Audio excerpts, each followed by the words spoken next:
In the last video that I made on Matthew McCormick, he teaches philosophy at California State University, Sacramento, and he wrote a book that I came across here several weeks ago called Atheism and the Case Against Christ. My remarks here in this video and the prior video presentation are not specifically referring to that book. I plan to do something on that book somewhere down the road when I have a chance to get through it. But I did go to his website, and he's got a whole lot of things criticizing belief in God and defending atheism. And I found a couple of videos that I thought were worth looking at and responding to. There are other things there that perhaps in the future I'll make some remarks about. But because of how popular the Kalam Cosmological Argument is, and cosmological arguments in general, I thought it'd be interesting to look at his criticisms of the Kalam Cosmological Argument, and which essentially is that, and I explained some of this in the prior presentation, so I won't spend too much time on it, but the Kalam argument is essentially that present events cannot go back to infinity, and therefore there must be a first moving cause of the world that we find ourselves a part of. And that first moving cause, upon examination of it and thinking about it, has attributes that overlap with those that are traditionally understood to be those of God. And therefore the Kalam Cosmological Argument brings us to a conclusion that God, a reality very much like what we mean when we use the word God, must in fact exist. Now, McCormick goes through a series of objections to this argument, and I thought I would offer some reactions to those arguments, just as a way of getting involved in the conversation a little bit.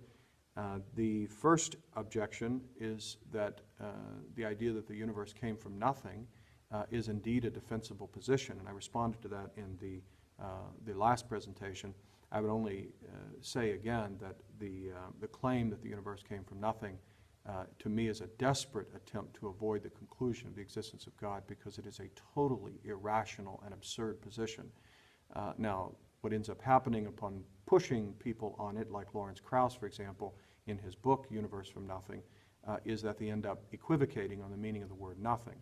But classically, the word nothing is a word, it's simply a mental thing. It doesn't really exist. I mean, nothing is not, it's nothing. It has no reality, and so it has no ontological status. It is an intellectual, sort of abstraction. So you abstract away from being altogether, and you call that nothingness, but it has no content. And so the word nothing is used to refer to the negation of being. And so to negate being altogether and say that that's the reason for the existence of the world, or that that's the source of the existence of the world, is to say nonsense. It is to say nothing meaningful at all, because nothing has no content. And so that's why I say that to defend that idea, to really defend the idea that the universe came from nothing, is to commit intellectual suicide. It's to kill the intellect. Because you're proposing to the intellect something that is devoid of real explanatory power and content. So in any case, that's the first objection. The second objection that he makes is a bit more complicated. Essentially, the argument here is, let's assume that the cosmological argument works to get us to a first reality. What he goes on to argue is that that first reality doesn't have, or logically doesn't have to have, the attributes of God. So in other words, even if the argument works, it doesn't get us to God. And he gives us some specific examples. First of all, he says that this first reality doesn't have to be omnipotent. I mean, why would the first cause of this universe have to be omnipotent? I mean, the first cause of this universe just created one Big Bang. Well, maybe there's another God that could create 100 Big Bangs. How do we know that the cause of this universe had to have the power to create 100 Big Bangs? Maybe he only had the power to produce one. So maybe the cause of this universe, assuming there has to be a first cause of this universe, why would he have to be omnipotent? He could just be a finitely powerful reality, whatever that would be. A second objection that he gives is related to that one. He says even if you do have a first, then what good reason do we have that this first reality must be omniscient, that is, must have all knowledge? And furthermore, I mean, it could have no knowledge at all, or it could have just enough knowledge to get this universe going. So why would it have to have omniscience? And furthermore, he throws in, just very quickly, and what reason do we have to even think that there could be an infinite or an omniscient mind that doesn't have a brain or doesn't have a physical body? So he throws out that idea as well. Another is there any reason to think that this first reality is infinite goodness? I mean, we see bad things in the world. We see evil things in the world. There's diseases. There's child abuse. There's all these terrible things. So is there any reason to think that this first reality is infinitely good and is morally perfect? Another is, do we have any reason to think that this first reality is infinite? And this one he spends a special amount of time on because he thinks that people like William Lane Craig, who defend the Kalam Cosmological Argument, are inconsistent on this point by saying that the first reality can be infinite, while the argument rests on the rejection of real infinities. So the claim is that there's a contradiction in those things. So we've got our hands full here with a number of different arguments. So let's see if we can tackle at least some of these here now. First of all, with respect to omnipotence, does God, assuming the cosmological argument works, we get to this first reality. Does this first reality have to be omnipotent?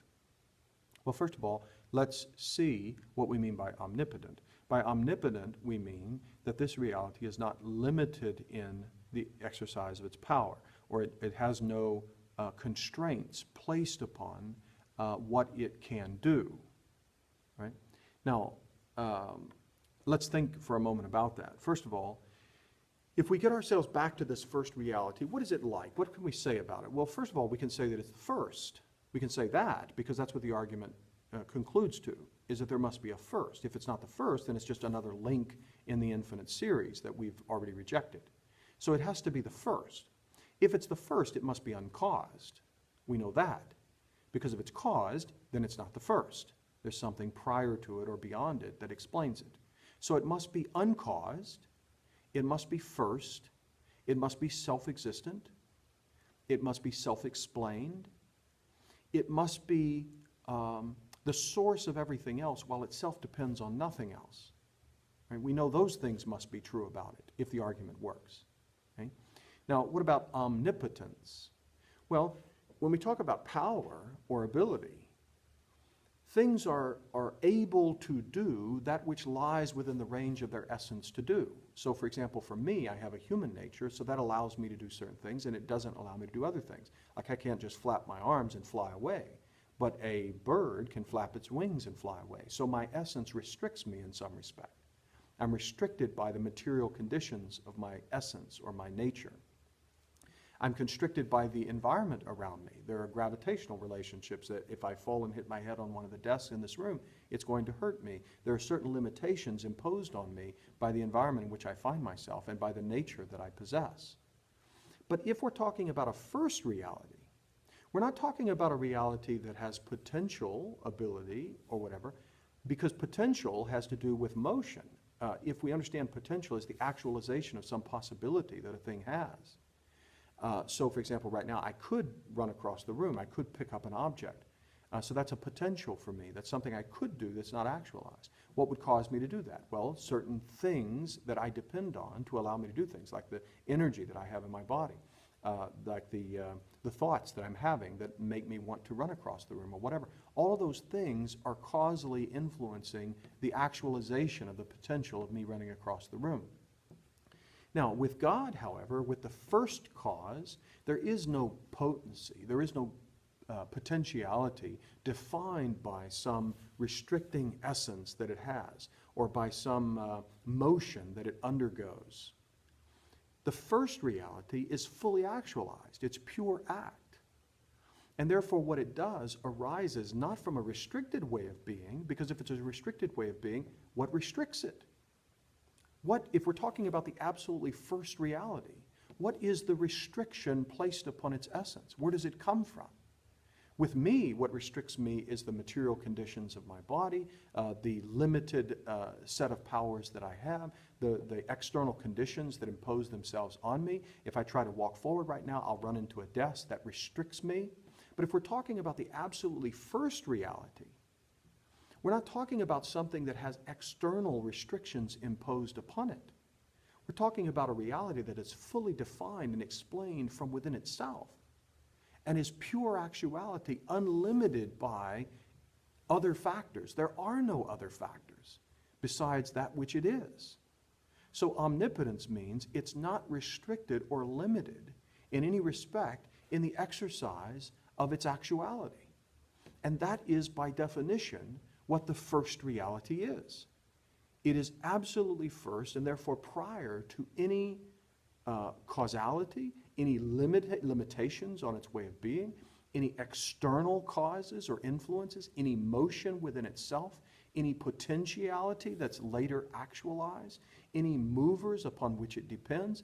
There is nothing upon which it depends. There is nothing that restricts its mode of being. And therefore, this unlimited, absolutely first, uncaused source of everything else is omnipotent. It has no restrictions upon its exercise of its actuality. So that's what we mean by, or that's the significance of the word omnipotence. And I don't see how the objections of Mr. McCormick, or Professor McCormick, hinder that conclusion. Secondly, the next one that he talks about is knowledge and omniscience. So this one's a little more complicated because it requires that we talk a little bit more about what basis we have for saying that the first reality is omniscient. And I'll take Aquinas' approach to this particular question. Aquinas, as he defines knowledge, he says that knowledge is a thing knows to the degree that it can transcend or that it can take within itself things other than itself. So think, for example, right now, if I say, do you know, name your best friend or whatever. If I say, do you know John? And you say, yes, I know John. What does that mean? It means that you have within you an awareness or the presence of, the knowledge of, another that is not yourself. Right? Or you could say, if I ask you, do you know yourself? You could say, well, to the degree that I become conscious of my own motives and my internal experience and so on, I can be said to know myself. So what knowledge is it's the presence within oneself of things other than myself, or it's the awareness of oneself. Now, what is it that makes that possible? What makes that possible, according to Aquinas, is immateriality. Material things can only have things in them physically. So, for instance, he would say a rock can only have something in it physically. So let's say the sun shines on the rock and it gets hot. So it has heat in it physically. But right now, I'm thinking about a big rock. I'm thinking about, the Grand Canyon. Well, the Grand Canyon, I'm conscious of it. It's within me in a certain sense. It's within my awareness. I know what it is. I know it. But it's not physically in me. So knowledge is the presence of what is known in the knower. And what makes that possible is our immateriality. That to the degree that we transcend or rise above matter, like the rock, can only have things in it physically. Human beings have this, what Aquinas calls this amplitude beyond matter, that allows us to take within ourselves really an endless number of things that we can become aware of or conscious of. What restricts us is matter. Matter limits us to particular things. What stretches us beyond matter is the immaterial capacity to know and to understand. Now, where do we go from there? Well, think about it. Is God the first reality, material? Is God a physical object, like a great big rock, or like a great big piece of matter, or just a great big swirling mass of energy? Is that the first cause? Is that what the first cause is like? Well, Aquinas would say, of course not. Because a great big rock is, by its very essence, full of potentiality. In fact, for Aquinas, matter is